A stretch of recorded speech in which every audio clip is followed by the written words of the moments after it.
Hi, Conan at Project Music again, and today we are going to do another Fender comparison. I am joined by Ben Milverton, player extraordinaire, so we're going to get some of these guitars into his hands. And what we have today are 3 American Teles from those chaps over at Fender.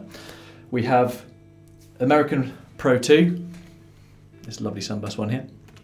We have an American Ultra, another lovely sunburst here. Ultra burst, and we also have the 63 Tele as well in sunburst as well.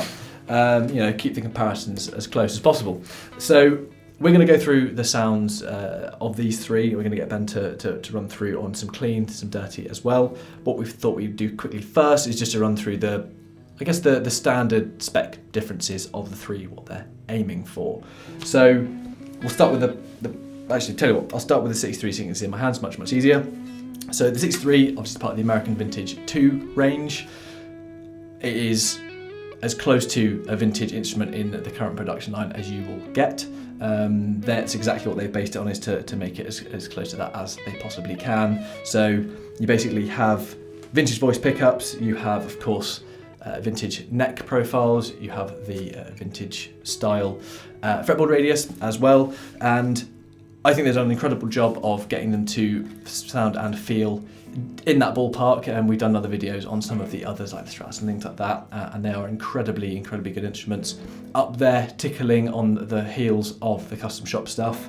They are fantastic for getting that proper, authentic kind of old school Fender thing, and it's a great range that they have. The next one, I'll do a switcheroo here, is the American Pro II. So this is, if you will, still a standard Tele, and there's nothing crazy fancy about it. However, proper workman's tool. It's got a few modern appointments to it, so neck profile and things like that is a little bit slicker than, for example, the 63. It also has your contour on the back, contour, I suppose the cut, on the back of the neck heel. You also have slightly more modern voiced pickups. There's arguably a little bit more kind of top end clarity to them, depending on obviously what you're running through and all that sort of thing. And you also have a parallel series switch here for when you're in the middle position. So just a little bit more tonal variety at your fingertips in comparison to the 63. And finally, there is the American Ultra, and that is kind of your super modern sports car version, I guess, of the Tele. So you've got a compound radius board, so a 10 to 14 compound radius board. You have the latest rendition of the noiseless pickups that Fender do. You also have, again, a bit like the Pro, which is something they share in common, is the parallel series switch, which you have on the S1 switching on the selector there. The body contours as well, so if you only want to spin that one around. So as you can see, you've got your various contours in various places just for comfort and things like that, which of course can affect tone. Neck profile is sort of like a mid-sized neck, but it's the way it's finished is very slick and very quick under the fingers. Shreddy. Also shreddy, exactly what we said earlier. And also there's locking tuners. So there's quite a few differences specs wise. They're all still Teles, they all still hit in that kind of area. They're spec to all of them. Yeah, exactly that. And I think this is one of those things where tonally we're going to run through the same, all the same the same settings on each guitar. Have a good old listen, see what you're going to get kind of difference-wise on what essentially are all the same guitar with subtle differences depending on what style of player you are and what you're after, really, whether you're looking for proper old school Fender thing, or if you just want something that's Tele-like but maybe a bit more modern, maybe handles gain and things like that better, which some of these pickups, or the noiseless ones, often will kind of deal a little better with them, depending on just how much gain you want to go for. But yeah, we'll get them into Ben's hands shortly. What are your thoughts on these 3? Do you have sort of one that you're expecting to like more? I think myself, I'm a vintage guitar guy, so I'm expecting to like that the most. Okay. But I love the professional, especially the neck profiles on those Pros. I love the way they're finished, and the profile is not. This is a bit slim for me, and I find it influences how I play more than these two. If anything, I like to slow myself down a bit instead of being able to just sweep pick and shred all day, which is, I don't know, not the vibe I'm going for anymore in my old age. Fair enough. I'm older than you. So we'll get them into Ben's hands and we'll see if his thoughts, sort of these initial thoughts, kind of ring true once we hear them through the various settings and through the amplifiers. And we'll get started. Which one do you want to start with? Play the old one. You want to play? 63 is right. Let's get going. Yeah.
So there we have it. 3 Sunburst Teles, 3 quite different sounding guitars.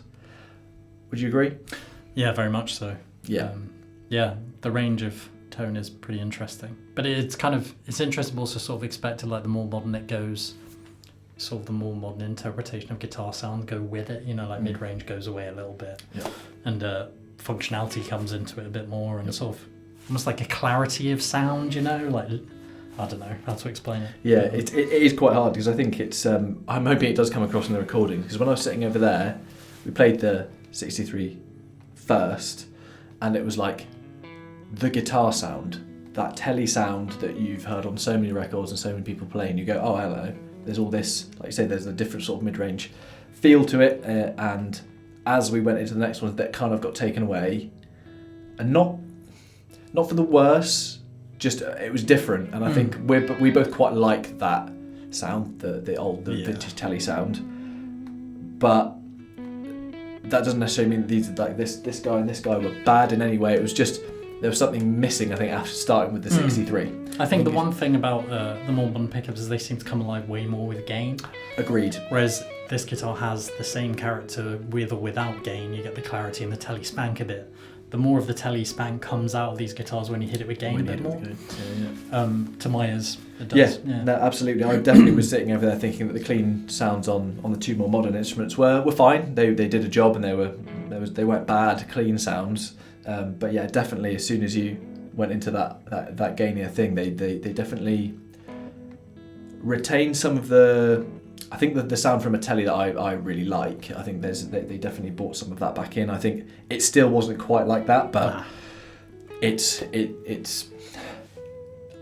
such a hard thing to describe. It's that kind of because we could go proper into it and talk about like the thickness of the bridge. Thickness makes of the a bridge, massive difference. it's like all those saddles. factors, the exact bridge that they use, you know, and it's. I think this iteration of the noiseless pickups, having listened to the previous elites and deluxes and all that sort of thing, I feel like this latest set that they do, it does give you closer to this. I found that because I think we said that it was almost that slightly like blanket thing, a little bit, not terribly, but just a little bit in comparison to the 63. The old versions of these were even more like that. You found that, and again with gain, they seem to be like, oh, this is fine, this is great.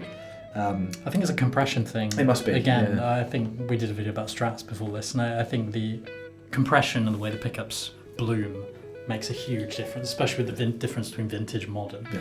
Seems that modern compression's almost more even. There's like less transient response, and whereas big part of this sound and like the earlier era Strats are big spank at the front of the note, and then they sort of trail off as opposed to like an even sort of thing. Yeah, no, absolutely. So hopefully you could hear in those clips those differences that we're talking about. Like we say, it's always hard to kind of capture them, but hopefully that came across. I think, as you can tell, our favourite is the 63 for that Tele sound. Yeah.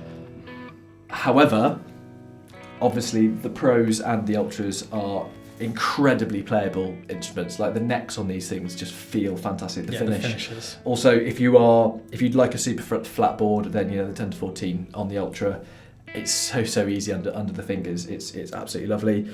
I think having the extra bit of switching, I'm not a big guy for phase switching. I don't really use it and haven't kind of thought about it that much, I guess, on a Tele. However, out of these two, actually, this one, when you had it in that middle position a couple of times, I was like, oh man, that is a great sound. It's more humbuckery sounding. Yeah, it's kind of got a little bit of that, and I'm more of a humbucker player, I guess, overall. And it just sounded great. It sounded really, really cool. So absolute plus points across the board. They've all got amazing things about them. And you could definitely EQ the amp differently to make this have more clarity, because I think we plugged this in first and sort of EQ'd it to this. I guess, yeah. And that's the difficult thing, is all these variables mean that comparisons are incredibly hard to do, really. We try to keep it as much the same, with all of everything kept the same amp-wise and pedals and setup-wise and things like that.